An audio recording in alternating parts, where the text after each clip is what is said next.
men, shrink not, but down with them.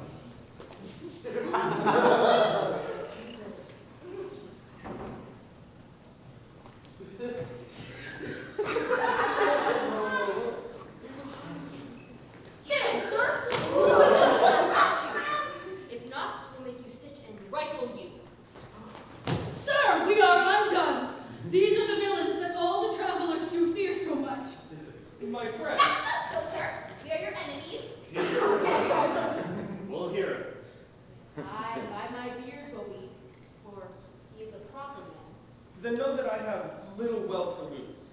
A man I am crossed with adversity, for my riches are these poor habiliments, of which, if you were to disfurnish me, you take the sum and substance that I have. Whither travel you? To Verona. Whence came you? Milan. How will you long sojourn there? Some 16 months. And longer might have stayed if crooked fortune had not thwarted me.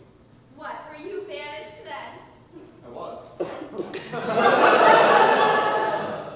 What offense? For that which now torments me to rehearse. I killed a man. Whose death I much repent, but yet I slew him manfully in fight, without false vantage or base treachery. Why, never repent if it were done so, but were you banished for so small a offense? I was, and held me glad of such a doom.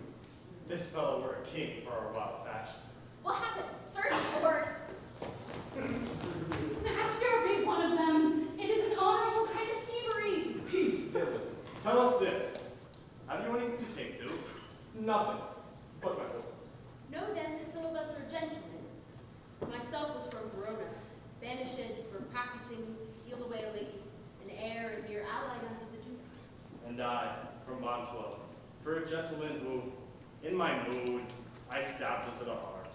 Why? For such a petty crimes as these? Yeah. But to the purpose, for we cite our faults that thou may hold excuse our lawless lives, and partly seeing as you are beautified with goodly shape, and by your own report a linguist, and a man of such perfection as we do in our calling much want. Indeed, because you are a banished man, therefore above the rest we parlay to you. Are you content to be our general, to make a virtue of necessity, and live as we do in this wilderness? What sayest thou? Wilt thou be of our consul? Say I, and be the captain of us all. We'll do thee homage and be ruled by thee. Love thee as our commander and our king. But, scorn our courtesy, thou diest.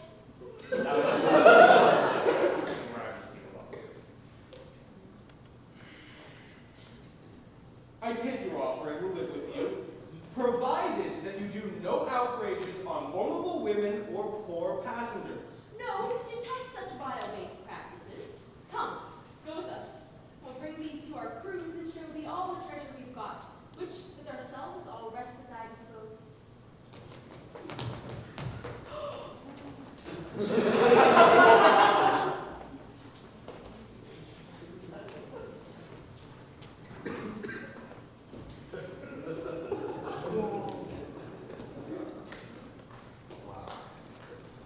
Already have I been false to Valentine, and now I must be as unjust to Thurio.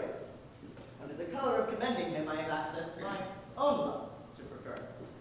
But Sylvia is too fair, too true, too holy to be corrupted with my worthless gifts. When I protest true loyalty to her, she twits me with my falsehood to my friend. When to her beauty I commend my vows, she bids me think how I have been forsworn in breaking faith with Julia, whom I loved.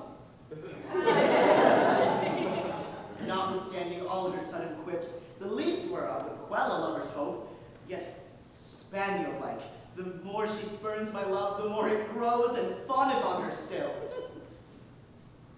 Here comes Thurio. Now must we to her window, give some evening music to her ear. How now, Sir Proteus? Have you put before us? Aye, gentle Thurio, for you know that love will creep in service where it cannot go. Aye, but I hope, sir, that you love not here. Sir, but I do, or else I would be hence.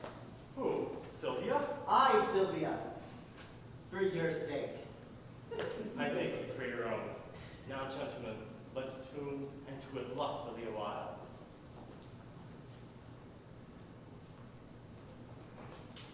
Now, my young guest, methinks you're melancholy. I pray you, why is it? Marry mine host, for I cannot be married. Come, we'll have you married.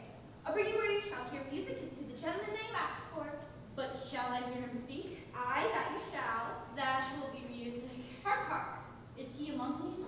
Aye, what piece? Let's hear him. Who is Sylvia?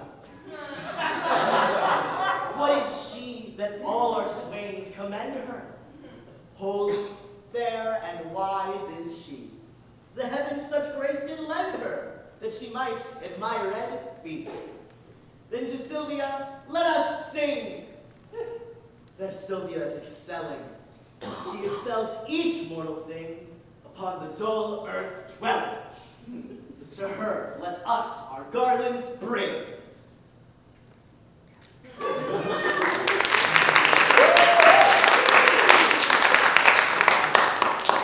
Are you sadder than you were before? How do you, ma'am? Music likes you not. You mistake. The musician likes me not.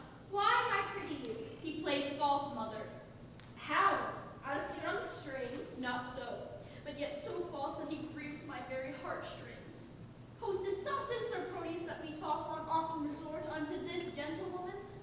I'll tell you what Lance, his man, told me. He left her out of all neck. Where is Lance? Gone to seek his dog, which tomorrow, by his master's command, he must carry for a present to his lady. Peace. Stand aside. The company parts. Sir Thurio, fear not you. I will so plead that you shall say my cunning drift excels. Where may to read? At St. Gregory's Well. Farewell. Madam, good even to your ladyship. I thank you for your music, gentlemen. Who is it that spake? One lady, if you knew his pure heart's truth, you would quickly learn to know him by his voice. Sir Proteus, I take it. Sir Proteus, gentle lady, and your servant, What's your will? that I may compass yours. You have your wish. My will is even this, that presently you hie you home to bed. Thou subtle, perjured, false, disloyal man, thinkest thou I am so shallow, so conceitfulness to be seduced by thy flattery, that hast deceived so many with thy vows? I am so far from granting thy request, that I despise thee for thy wrongful suit, and by and by intend to chide myself even for this time I spend talking to thee.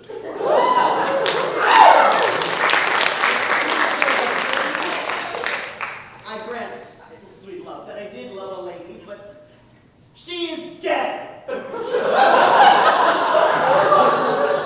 Twere false if I should speak it, for I am sure she is not buried. Say that she be, yet Valentine thy friend survives, to whom thy self-art witness I am betrothed. And art thou not ashamed to wrong him with thy importunacy? I likewise hear that Valentine is dead. And so suppose am I, for in his grave assure thyself my love is buried. Sweet lady, let me rake it from the earth. Go to thy lady's grave and call hers thence, or at the least in hers sepulchre thine. He heard not that. Madam, if your heart be so obdurate, vouchsafe me yet your picture for my love, the picture that's hanging in your chamber.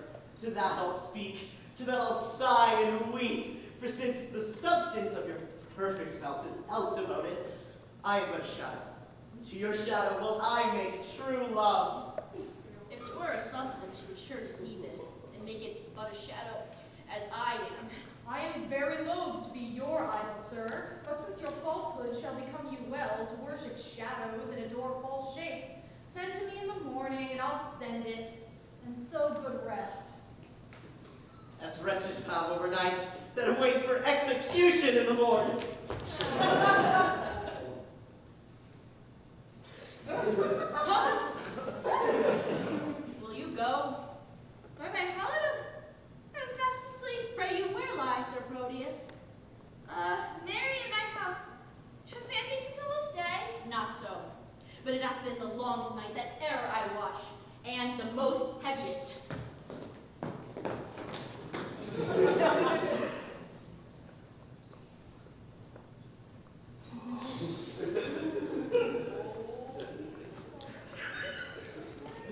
hour that Madame Sylvia entreated to call and know her mind. There's some great matter she employed me in. Madam!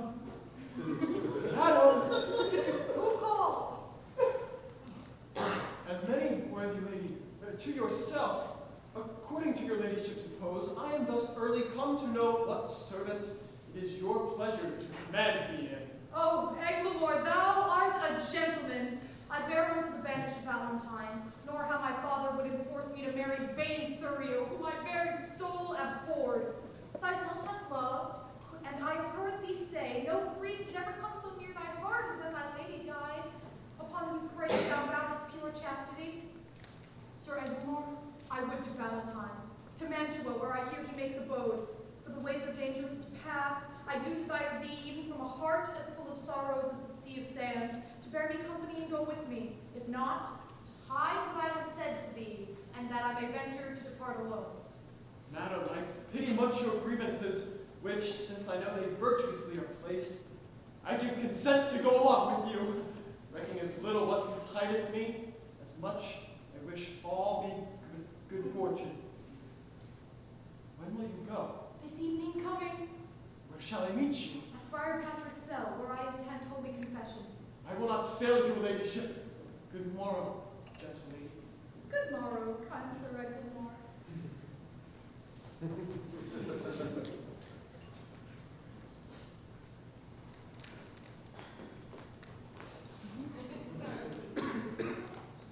When a manservant shall play the cur with him, look you, it goes hard.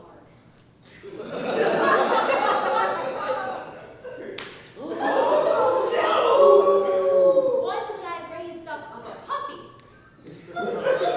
One that I saved from drowning when 3 or 4 of his blind brothers and sisters went to it. I have taught him precisely, as one would say. Thus, I would teach a dog.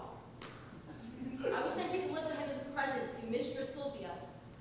He thrust himself into the presence of 3 or 4 gentleman-like dogs under the Duke's table. He had not been there. Bless the mark, a pissing, while all the chamber smelt him. Out with the dog, says one. What cur is that? Says another. Whip him out, says the third. Hang him up, says the Duke. I, having been acquainted with the smell before, knew it was crap. So, goes I to the fellow that whips the dogs. Friend, quoth I, are you the fellow that whips the dogs? Marry, I am, quoth he. You do him more wrong, quoth I.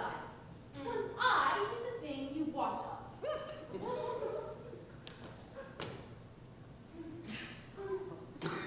He makes me no more ado, but whips me out of the chamber. How many masters would do that for his servant? I am sworn I have stood in the stocks for the puddings he hath stolen, otherwise he had been executed.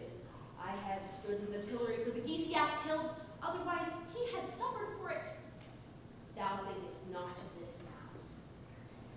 Why, I remember the trick you served me when I took my leave of Mistress Sylvia. Did not I bid thee still mark me, and do as I do? When didst thou ever see me heave my leg up and make water against a gentleman's heart again? When didst thou ever see me do such a trick? Sebastian is thy name. I like thee well, and will employ thee in some service present. In what you please, I'll do what I can. I hope thou wilt. How now, you whoreson peasant? Where have you been these 2 days loitering? Marry, sir, I have delivered the dog you bade me to Mistress Sylvia. And what says she to my little jewel?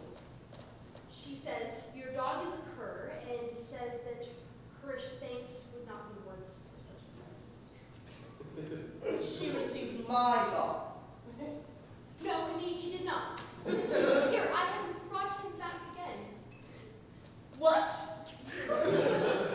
Didst thou offer her this from me? Nay, sir, I lost the other squirrel in the marketplace, stolen by the hangman's boys. So I gave her this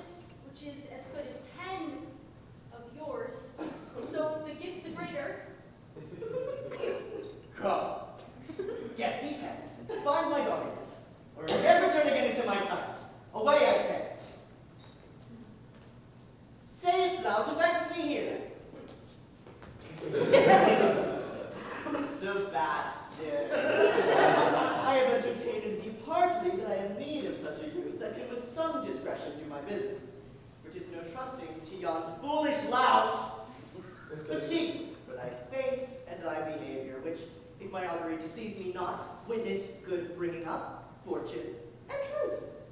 Therefore know thou, for this I entertain thee. Go presently, and take this ring with thee. Go presently, and deliver it to Madam Sylvia. She who loved me well delivered it to me. It seems you loved her not to leave her the token. She is dead, belike? Not so, I think she lives. Alas! Why dost thou cry? I cannot choose but pity her, Wherefore shouldst thou pity her? because methinks that she loved you as well as you do love your lady Sylvia. She dreams on her that has forgot her love. You dote on her that cares not for your love. 'Tis pity love should be so contrary, and thinking upon it makes me cry. Alas! We'll give her that ring in there with all this letter. That's her chamber. Tell my lady I claim the promise for her heavenly picture. Your message done, hie home unto my chamber, where thou shalt find me sad and solitary. How many women would do such a message? Alas, poor Proteus, thou hast entertained a fox to be shepherd of thy lambs. Alas, poor fool, why do I pity him that with his very heart despiseth me? Because he loves her, he despiseth me. Because I love him, I must pity him. This ring I gave him when he parted from me, to bind him to remember my goodwill. Now I, unhappy messenger, to plead for that which I would not have obtained, to carry that which I would have refused, to praise the faith that I would have dispraised. I am my master's true confirmed love, but cannot prove true servant to my master unless I prove false traitor to myself. Yet will I woo for him, but yet so coldly as heaven it knows I would not have him speed. Gentlewoman, good day. I pray you be my mean to bring me to speak with Madam Sylvia. What would you with her, if that I be she? If you be she, I do entreat your patience to hear me a message I am sent on. From whom? From my master, Sir Proteus, madam. Go, give your master this. Tell him from me, one Julia, that his changing thoughts forget, would better fit his chamber than that shadow. Madam, please you peruse this letter.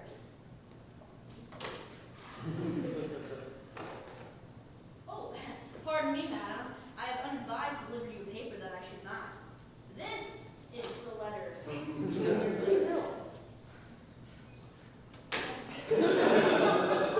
I pray thee, let me look on that again. It may not be good, madam. Pardon me.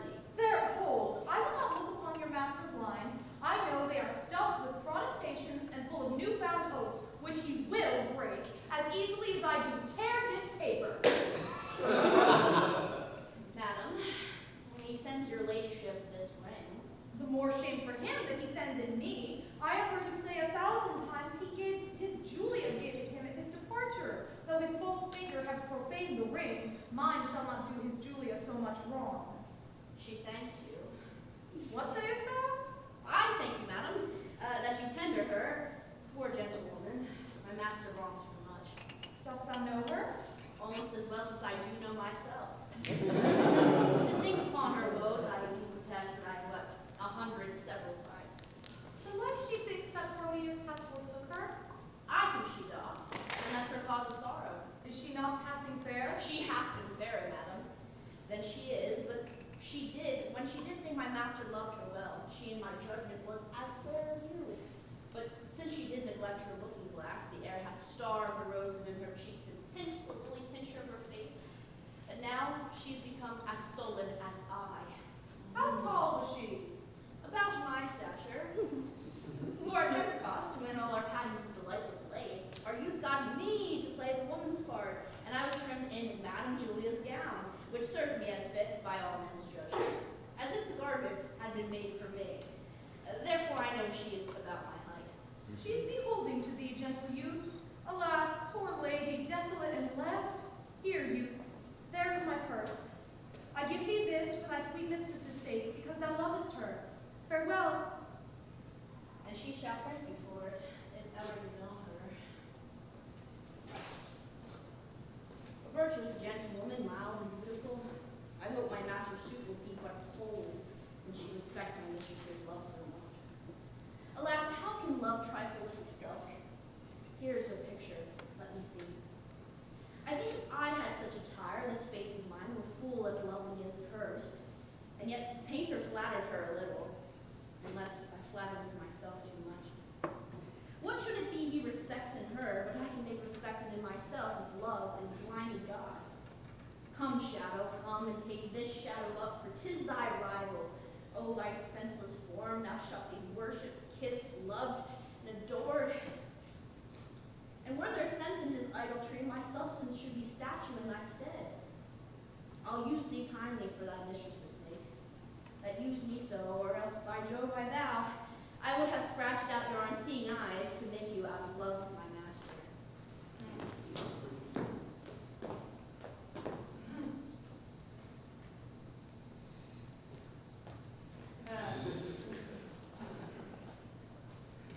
The sun begins to gild the western sky.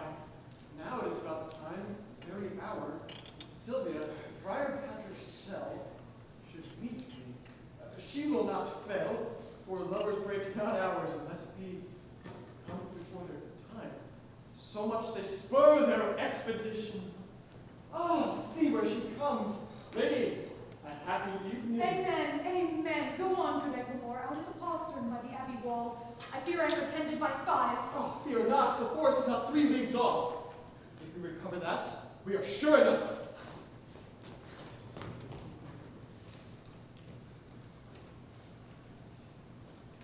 Sir Proteus, what says Sylvia to my suit? Oh, sir, I found her milder than she was, and yet she takes exceptions at your person.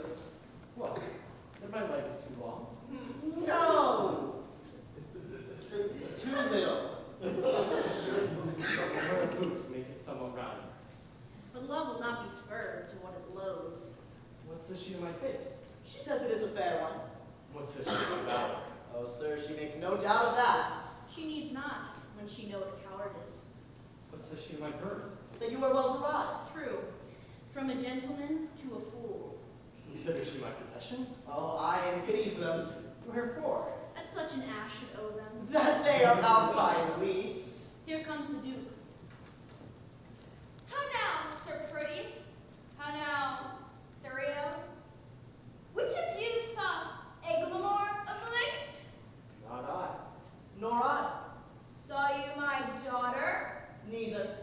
Why then she has fled into that peasant Valentine, and Eglamour is in her company. These likelihoods confirm her flight from hence. Therefore, I pray you stand not to discourse, but mount you presently and meet with me upon the rising of the mountain foot that leads towards Mantua, whither they are fled. Dispatch, sweet gentlemen, and follow me. Why, this it is to be a peevish girl that flies her fortune when it follows her. All after, more to be revenged on Eglamour than for the love of reckless Sylvia. And I will follow. More for Sylvia's love than hate of Eglamour that goes with her. And I will follow. More to cross the love than hate for Sylvia, that is gone for love.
There is our captain.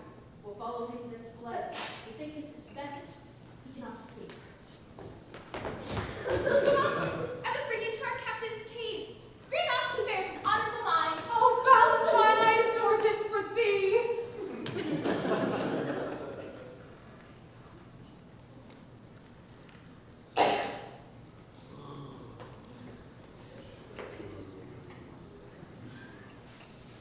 How use doth breed a habit in a man, this shadowy desert, unfrequented woods.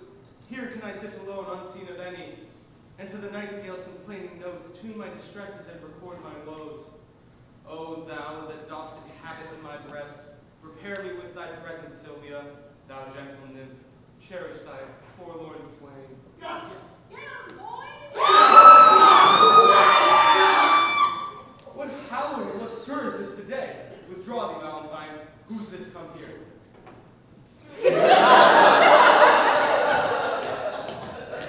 Madam, this service I have done for you, though you respect not your servant doth, to hazard life and rescue you from it that would have forced your honor and your love. Vouchsafe for me meet but one fair look. A smaller boon than this I cannot beg, and of less than this I am sure you cannot give. Oh, miserable, unhappy that I am. Unhappy were you ere I came. But by my coming I made you happy. By thy approaches thou makest me most unhappy, and I've been seasoned by a hungry lion. I would have been breakfast to the beast rather than have false Proteus rescue me. Oh heaven, be judge how I love Valentine, whose life is tender to me as my soul, and full as much, for more there cannot be, I do detest false perjured Proteus. Therefore be gone, solicit me no more. What dangerous action stood next to death would I not undergo for one calm look? 'Tis the curse in love is still approved when women cannot love where they're belonging. When Proteus cannot love where he is beloved, read over Julia's heart, thy first best love, for whose dear sake thou didst then rend thy faith into 1,000 oaths, and all those oaths descended into perjury to love me. Thou hast no faith left, unless now dost two, and that's far worse than none. Better have none than plural faith, which is too much by one, thy counterfeit to thy true friend. In love, who respects friend? All men but Proteus. Nay, the gentle spirit of moving words can in no way change you to a milder form. I'll woo you like a soldier at arm's end, and love you against the nature of love. Force you. Oh, cricket! Ruffian! Let go that unfiendish hand of yours. Valentine! Thou common friend, that without fair faith or love, for such as a friend now, treacherous man. Thou hast beguiled my hopes, not but mine eye could have persuaded me. Now I dare not say I have a friend alive. Thou wouldst disprove me. The private wound is deepest, O time most accursed. Amongst all foes, that a friend should be the worst.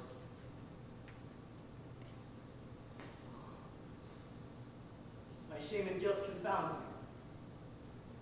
Forgive me, Valentine. If hearty sorrow be a sufficient ransom for offense, I tender here.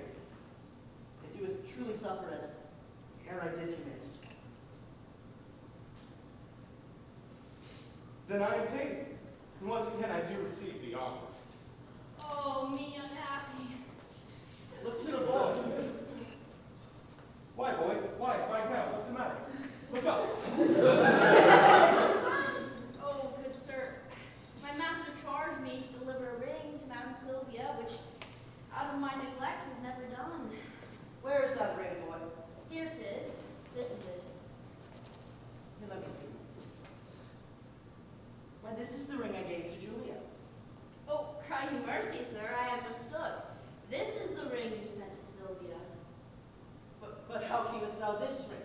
I gave this unto Julia at my depart. And Julia herself did give it to me. And Julia herself hath brought it hither. The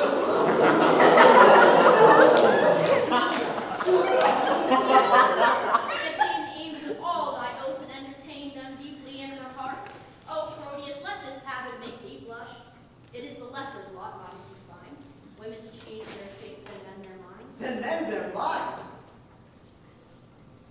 'Tis true. Oh, heaven were man, but constant he were perfect. What is in Sylvia's face that I may spy, more fresh in Julia's? Come, come, a hand from either. Let me be blessed to make this happy close. For pity two friends should be such long foes. Bear witness, heaven, I have my wish forever. And I mine.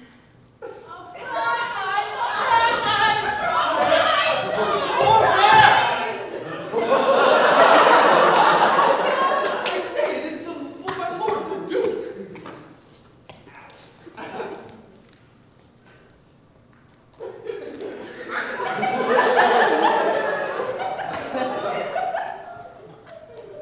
Your Grace is welcome to a man disgraced. Banished Valentine. Sir Valentine? Yonder, Sylvia. Sylvia's mine. Thurio, give back, or else embrace thy death. Come not within a measure of my wrath. Do not name Sylvia thine, if once again Verona shall not hold thee. Here she stands, take but possession of her with my touch. I dare thee but to breathe upon my love. Sir Valentine, I care not for her. I hold him but a fool that will endanger his body for a girl that loves him not. I claim her not, therefore she is mine. Now, by the honor of my ancestry, I do applaud thy spirit, Valentine, and think thee worthy of an empress' love.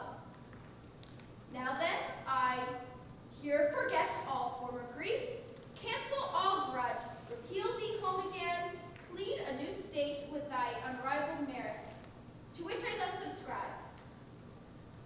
Sir Valentine, thou art a gentleman, and well derived. Take thou thy Sylvia, for thou hast deserved. I thank your grace, the gift hath made me happy. Please you, I'll tell you that as we pass along, that you will wonder what hath fortune. Come, Proteus, 'tis your penance but to hear the story of your love discovered. That done, our day of marriage shall be yours,